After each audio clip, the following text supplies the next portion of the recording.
This is WENY News at 5:30. The National Weather Service has confirmed 7 tornadoes touched down in the region during Tuesday's storms. Good evening, everyone. I'm Jennifer Sheahen. And I'm John Kessler. Thank you for choosing WENY News at 5:30. 4 tornadoes hit upstate New York and 3 tornadoes touched down in Pennsylvania. The worst devastation was in the town of Smithfield, where 4 people were killed. Deerfield, Lowville, and New London near Utica were hit with EF1 tornadoes. No one was injured in either place. And in Pennsylvania, an EF2 tornado touched down near Dew Shore in Sullivan County and moved into Bradford County near New Albany, blowing roofs off a house and several barns and demolishing trailers. The final tornadoes, packing winds estimated at 90 miles per hour, touched down in northwestern PA in Mercer County and Kingsley in Susquehanna County.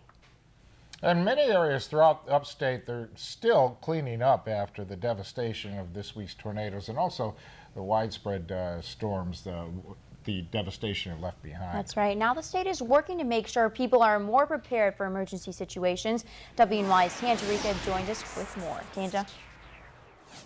Guys, if people want to learn about how to be prepared for a disaster like Tuesday's storm and tornadoes, a weekend event in the southern tier will provide them with those very tools.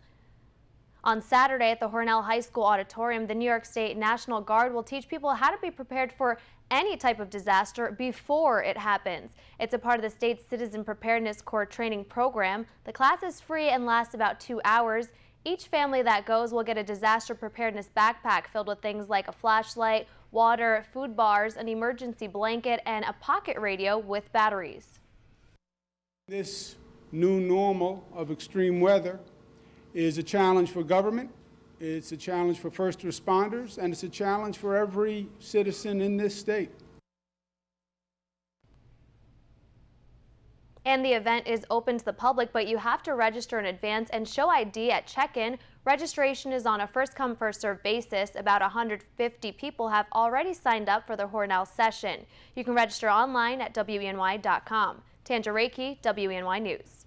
Tanja, thank you very much. NYSEG says it does expect to have the entire Ithaca area restored with power by midnight tonight. Crews have been, they've reduced the number of storm-related outages now to just a little less than 129 customers.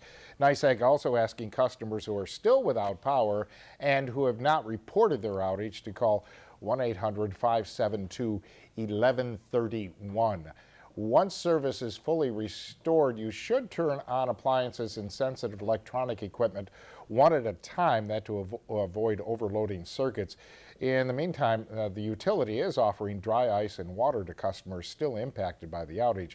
That'll be at the NYSEG Service Center in Ithaca.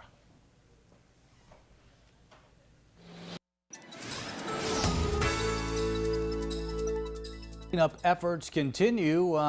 Beautiful day today weather-wise across the region. Looking at a lot of sunshine mixed with just a few fair weather clouds during the afternoon. Comfortable humidity levels and temperatures topping out in the mid and upper 70s. At this hour, 76 degrees at the Elmira Corning Regional Airport. Winds remain out of the north at 5 miles an hour. Pressure high, falling off just a bit in this last hour. 73 in Wellsboro, mid-70s in Danville, upper 70s for Corning. Ithaca reporting a temperature of 73 degrees. We're also looking at 73 in Thurston, 71 currently in Lakemont. Our first forecast for the rest of tonight, if anything, a bit on the cool side, down to 49 degrees with mainly clear skies, some patchy fog. Winds will remain on the light side. And then for our Friday, it gets better, 82, the 5-degree guarantee. A lot of sunshine out there and light breezes out of the southeast. The warming trend continues through the weekend. I'll let you know whether or not it's going to be a dry one coming up in just a few minutes.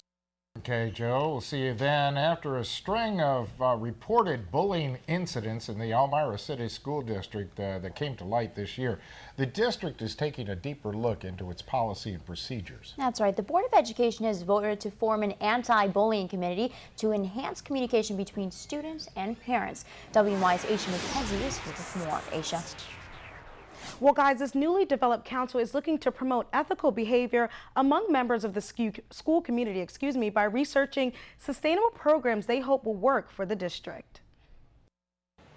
Looking to change the culture of the school community, the Elmira City School District is forming a committee to bring to light their stance on bullying.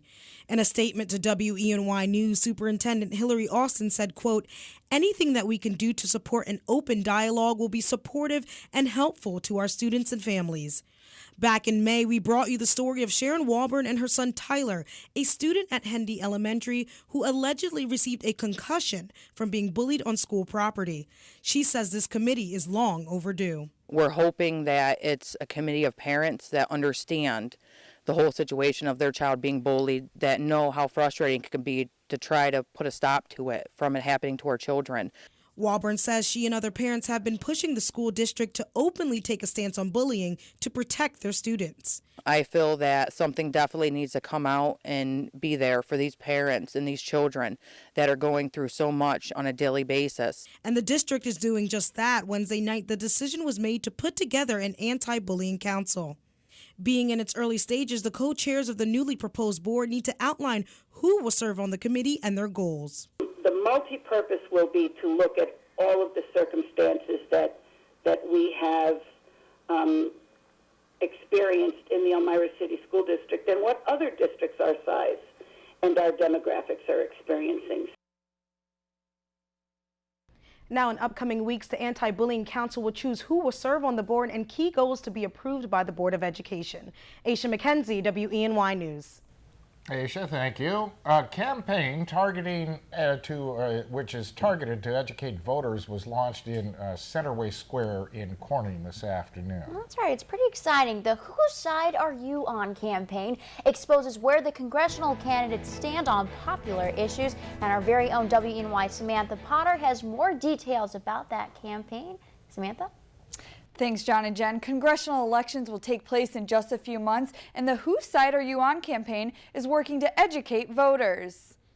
The campaign is designed to educate voters on where the candidates stand on issues like Social Security, Medicare, and student loans. Locally, the group focused on Republican Congressman Tom Reed and his Democratic opponent Martha Robertson.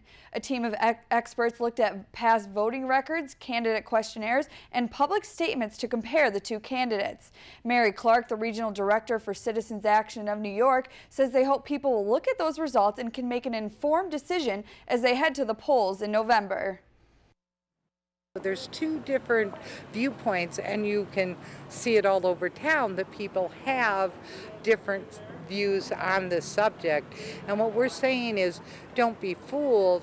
Like, really look at where the candidates stand and vote accordingly to how someone stands on the issue, and not be fooled by, they all say that they're on our side. For more information on the campaign and upcoming meetings, please call Citizens Action at 607-723-0110. Samantha Potter, WENY News. Samantha, thank you. Congress has passed legislation to help increase employment among at-risk youth. The Workforce Innovation and Opportunity Act will help restart. It's designed to help restart federal job training programs. The bill, sponsored by Senator Kirsten Gillibrand, is aimed at those who have dropped out of high school or have been subject to the criminal justice process. Funding is supposed to go toward educational programming such as reading and math remediation, internships, on-the-job training, and personal development. The bill now heads to the president's desk to be signed into law. And after a 2-week-long process, Pennsylvania lawmakers came to an agreement on the 2014-15 state budget this morning. Governor Tom Corbett signed the spending plan earlier. The governor chose to use his line item veto authority to reduce spending and ensure that state was meeting revenue estimates. The Commonwealth's official estimate is $60 million lower than the revenue estimates in the General Assembly budget, plus an additional $27 million in other appropriations. No, the military, the United States military, not trying to build a force of centenarians. The Selective Service System mistakenly sent out notices to more than 14,000 Pennsylvania men born between 1893 and 1897, ordered them to register for the draft. The agency realized the error when It began receiving some calls from families last week. The Pennsylvania Department of Motor Vehicles apparently caused the mix-up when it sent the federal agency a batch of records of males born between 1993 and 1997 mixed in with the records of men born a century earlier. Coming up, WGI has another big event this weekend. Finger Lakes Wine Fest. It'll be showcasing the best from the region. And I'll have that wine festival forecast for you coming up right after the break. But first, let's step outside to our Crystal City sky cam. Beautiful evening across the Twin Tiers. You're watching WENY News at 5:30.